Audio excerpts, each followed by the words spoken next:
this this industry on Earth that tortures animals in massive numbers and tears animal families apart. And there's this thing called carnism that I think more people should know about. Carnism is the invisible belief system that says you should love dogs, but you should eat cows, or you should love cats, but you should eat chickens. And this is a really interesting phenomenon, because it very much mirrors the way that we were treated deep in our past as a humanity. That we were split into groups, and some of us were seen as sort of slavery and a cattle of some kind, while others were given like slightly more elevated positions closer to extraterrestrial authorities.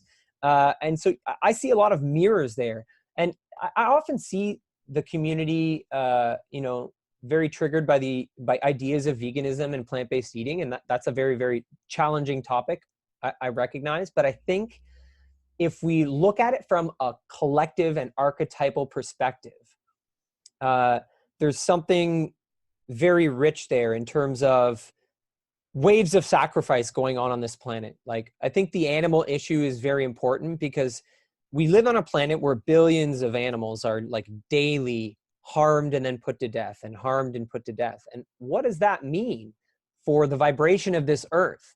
What is that doing to sort of keep this earth weighted down? And even if someone doesn't feel ready to, let's say, like live a vegan lifestyle, that's fine. There's so many ways to remove yourself from that scale of suffering, from that whole system.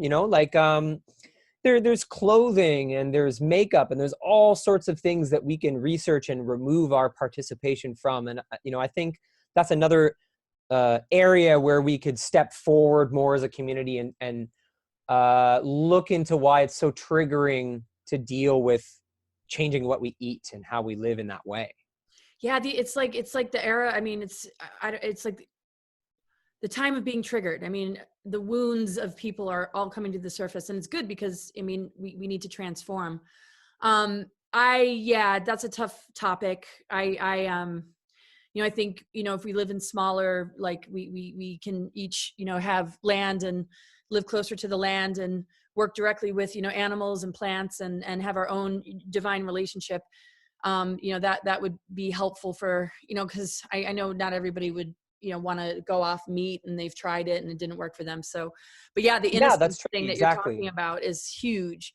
Yeah. And, and the connection between human trafficking, ritual abuse also relates to secret space programs and enslavement off planet, and how that also relates to the elitist rings and everything. Yeah. So, it's very easy for people to turn a blind eye and get angry and triggered, because everything, they invested in is not what they thought. But, what I love about you is you have that compassion. You understand that people are in their process of awakening, and it's very uncomfortable, and it can really bring up a person's insecurities and almost embarrassment, because people want to feel smart. They want to feel like they're in the know. But this isn't about smart or not smart. This is a harsh reality, even for the people that are willing to, talk about it. How do you manage just going into the rabbit hole? I mean, do you find yourself getting really kind of like weighted down or depressed by this information, or do you have ways that you can keep your energy pretty high in the face of information that you're willing to look at that a lot of people aren't? I've caught myself overwhelmed before, absolutely, and it took me some time to find a balance. The Q operation was a helpful journey for me in that regard, because it really solidified how beneficial it is to be researching as a community. That you don't need to be up at 3 a.m. going down a YouTube K-hole by yourself all the time. Like, it doesn't have to be that way. YouTube K-hole, I love it. Oh my God. We need community to move through this information and to process this information. And we do need to take breaks from it. Finding the balance between this work and raising a family has been very important for me, because, sometimes I'm caught up in it.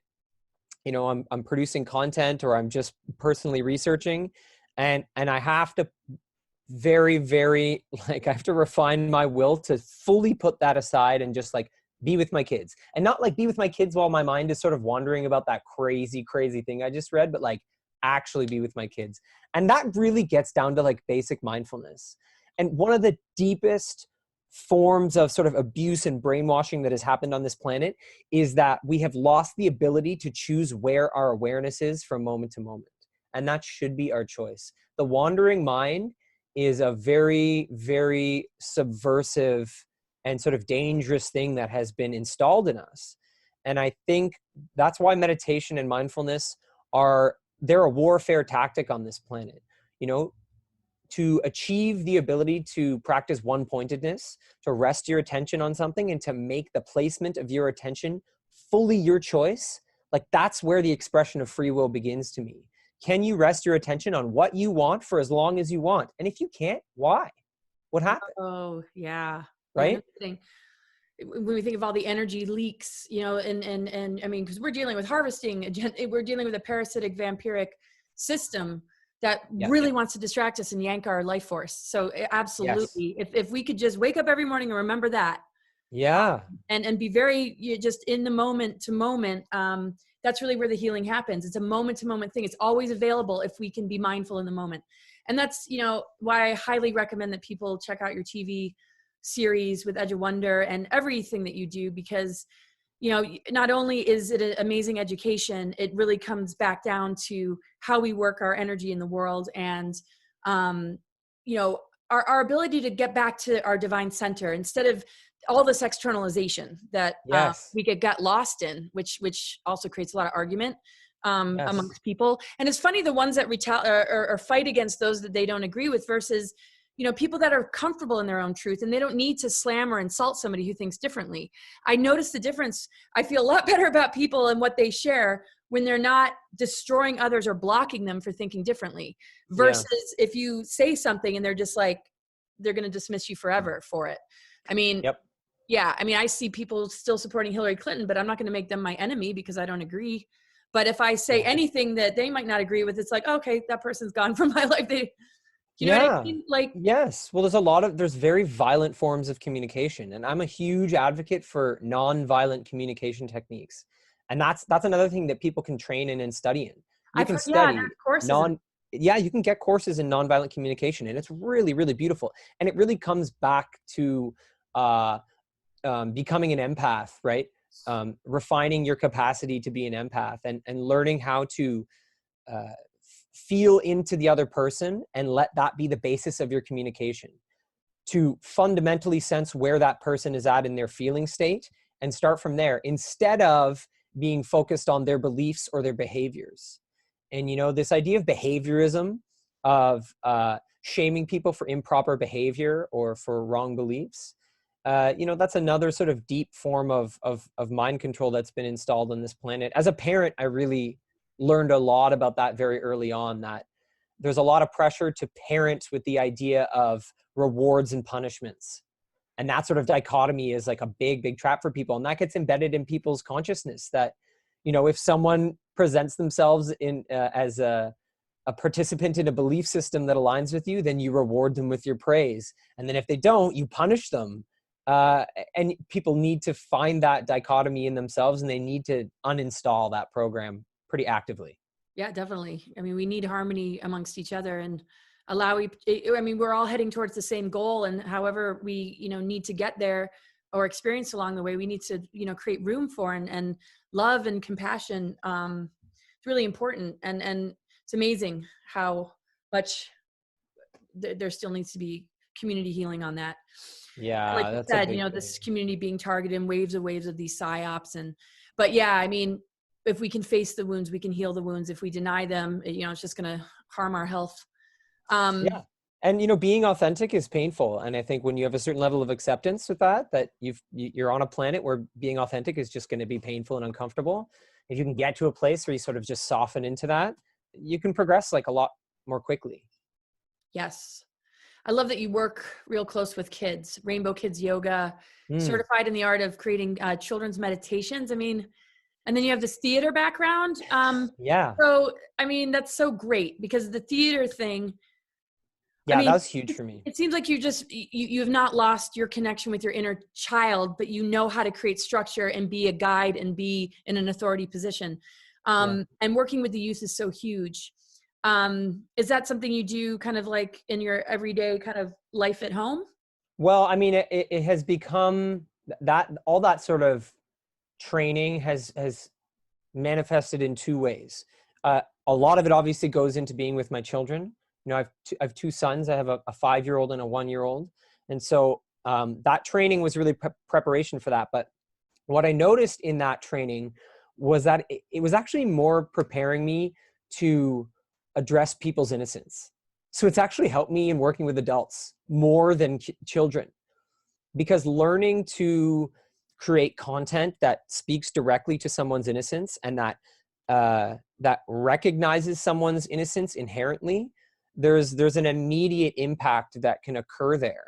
And I think when we practice finding innocence again and again in every situation, there's a form of communication that sort of reveals itself to us in the moment. That's really important. You know, I've studied with an intuitive empath named Lujan Mattis, and I bring his work up often because it's very, very sort of paramount to where I'm at spiritually. And he talks about how awareness on this planet has been recalibrated to cloak innocence, and that because our own innocence is cloaked from us, then the innocence of the other becomes invisible to us. And as soon as you can't see someone's innocence, then it becomes very easy to snap on that person, to shame them, to attack them. So, you know, in my training with like kids yoga and kids meditation, I started to realize that there's a medicine that needs to be applied on this earth that is very much focused on, like, on a daily basis, just consistently unveiling innocence, decloaking innocence over and over again as a personal practice, as a way of interacting, as a nonviolent form of communication. And so, you know, with this series, I'm very much focused on trying to do that. I get into like really sort of deep metaphysical things and very conspiratorial things, but I'm always trying to like button it with personal power, personal responsibility, and where our innocence lies within all of that. And you know, I feel very passionate about that, and that's very medicinal for me. You know, doing that again and again for community has helped me heal a lot of the deeper wounds that I'm working on from, you know, this life and other lives. Yeah, no kidding. Right. You know? So I know this is kind of shifting gears, and I want to go back to talking about the TV series, and then I know we'll have to close, even though I know I could talk to you for so long. It's just like, okay, got to look at the clock here. So like breeding programs. I mean, as we enter new earth energies, I guess, lack of a better word right now. And we hear about different breeding programs and the things that have happened, you know, with these agendas that have been very secret that we're finding out more and more about. What are your thoughts about sort of, you know, hybrids coming to earth and just how it's going to be being more open to our galactic heritage? And how do you see, you know, especially somebody like you who is very much a guide in this process, how do you see us kind of shifting without needing to put you in that state of, you know, prediction, but you know, just energetically, what do you see this transition in how this is going to be introduced and how we're going to acclimate to, you know, a more galactic kind of awareness, you know, in the breeding programs and wrapping our head around, you know, these abduction scenarios that have facilitated this? Well, you know, I think there's something called antecedent knowledge, where, you know, it's this idea that to conceptualize a new knowledge set, you have to have like the knowledge base that's going to allow you to even conceptualize the information you're being given. So I think that transition into sort of hybrids and learning to understand the genetic manipulation at the heart of our sort of journey here, it has to begin with us learning about the history of that. So there has to be, I think, a larger effort at studying the history of genetic manipulation for humanity, because that's going to give us a sense of the cycles that are involved here, right? Because there's so many cycles coming to a close right now, and with Earth as the focal point. You know, it's so many layers of like cycles upon cycles. Like I think that's why this is such an epic time. And so I think, you know, we have a great responsibility to to the best of our ability to study that history and to understand why the genetic aspect is so important. And my understanding is that the genetic aspect is important because our bodies are the vehicle for our free will. And so there's been a lot of manipulation of genetics as a tactic to manipulate free will, to manipulate our capacity to express ourselves in this material realm. So when I, look at the idea of a lot of this coming out sort of in a larger, more public way, I think there does need to be that antecedent knowledge. It needs to come out packaged with the history of this, of why genetics are such an important component here. And I know like this is something that Corey Good, I think, really introduced people to, was the notion that this is a spiritual and genetic war. It's both of those things. And that's initially hard for people to wrap their heads around because we live on a planet where materialism and spirituality have been really, really pulled apart from each other. And so we have some work to do at understanding how tied genetics are to spirituality and the way they sort of intermingle. So to me, history and that understanding of that connection, that's the antecedent knowledge. That's the knowledge base that we really need to work on so that we can welcome that new information coming out in a larger way. Right. Do you see like humans just in their awakening, it's like we'll really start to feel our DNA, upgrade and, as kind of weird as everything feels right now and still sort of disconjoined, do you see just that progression of our abilities really coming back and us bypassing artificial intelligence, engineered timelines and Yes, absolutely. Because there's that fundamental connection between consciousness and our spiritual nature and our genetics, that naturally that awakening is going to impact our genetics. You look at, what's his name? I think it's Lipton. Is it Bruce Lipton? Uh-huh. He talks a lot about the way your consciousness literally affects your DNA. And this is a really important mechanism to understand, that our awakening process, it can't not impact our DNA, because they're intimately linked. Yep. And, when we learn to understand that as individuals, and when we watch our own awakening occurring, we have to recognize that any shift or expansion in consciousness we're experiencing is naturally a modification of our DNA. That's an unavoidable outcome. And so as we progress as a humanity, I do believe in this tipping point, in this idea that if 1% of humanity gets to a certain level of consciousness, there will be a cascade that occurs throughout the planet and throughout humanity. And if there's going to be a cascade in consciousness, then I believe that the morphogenic field of the human DNA will offer itself to humanity at large at that time. That makes a lot of sense to me, that if DNA is presented to us through this non-local morphogenic field, then working as a community to push for that 1% of humanity crystallizing this higher consciousness, it's going to avail the rest of humanity to different forms of DNA quite naturally, because they're so intimate. Oh, beautifully put. Yep, I'm right there with you. And it wouldn't make any sense to have a belief that, things are going to be doom and gloom either. So, it's kind of a weird question, but just hearing your wisdom connected to that, I think, is why I asked it, because obviously we wouldn't want to put our attention on that. It's more the unconsciousness that is very vulnerable to those possibilities. But we've come so far, and I think it's just incredible. Oh, it's so beautiful. I know. So tell us a little bit about this TV show. So you've already done, you said 2 episodes. How many more left? How can people find it? And what are some of the themes that are being most highlighted? Okay, so the show is called Worlds Within. Episodes come out every Wednesday on edgeofwonder.tv. And, this first season that I'm doing is called The Metaphysics of Warfare. And it's a really deep dive into understanding the sort of the metaphysical nature of war itself, and all the metaphysical sort of mechanisms and histories and ideas that actually surround warfare on this planet.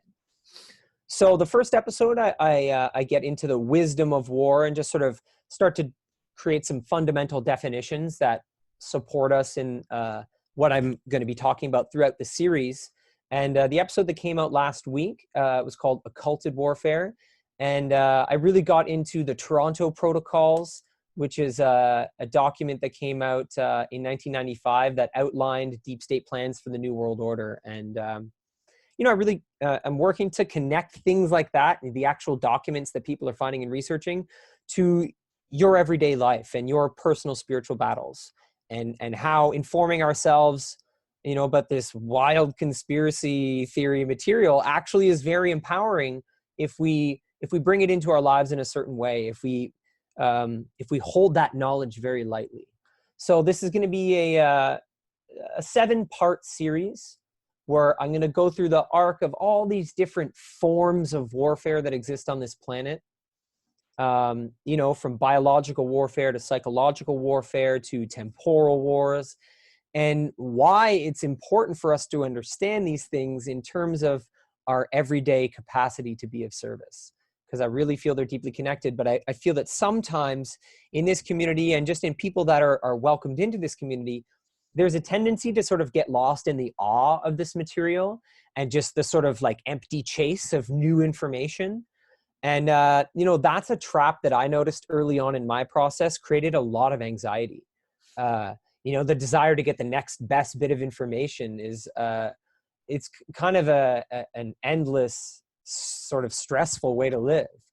But if we're looking at these sort of incredible discoveries with an eye at integrating it towards service, it can really transform it. So, I'm really, really excited about this series. It's been such an amazing opportunity. And, I love the work that Ben and Rob are doing with Edge of Wonder. I think it's like just a huge gift to the world, and to sort of be a part of what they're doing has been really incredible. So, I'm really excited about people's feedback on this, because I'm working to find ways into this information that are new. And so, even people who consider themselves seasoned in this material and in this awakening process, there's still going to be something new. There's going to be new perspectives and understandings that I believe I'm offering, that I think can sort of rejuvenate our process as a community and inspire us to take things, a little step further, to take our service deeper into kindness and deeper into understanding, even though we're pushing this crazy information on the world. Dang. Oh my gosh. Oh, it's just so wonderful that you're doing this. I'm so thrilled that we got a chance to connect. I know we've been trying to do this for a while. Yeah. And just gosh, everybody check him out. All that information is going to be in the description of the video. And I could just, oh gosh, just, I know we could go on questions, and it's just so incredible to talk to you. You know what? I will offer a link too. I'll offer a link for the description where, for those of you that aren't subscribed to edgeofwonder.tv, you can get a discount on an annual subscription. So we'll include that link in there for anyone who's looking to join in on what they've got. They've got really like a lot of new content coming. Justin Deschamps is about to launch his series this week, Into the Storm. So people should keep an eye out for that. And just generally, like the content that's being put on that platform is super, super amazing. It's well worth the bit of money that you pay for it. Oh, definitely. Definitely. Yeah. I think I'm in the works of soon doing one myself, which I look forward to doing. All right. Yeah. We've had discussions a while back, but we'll see how the kind of dates manifest. But yeah, everybody, just really good stuff.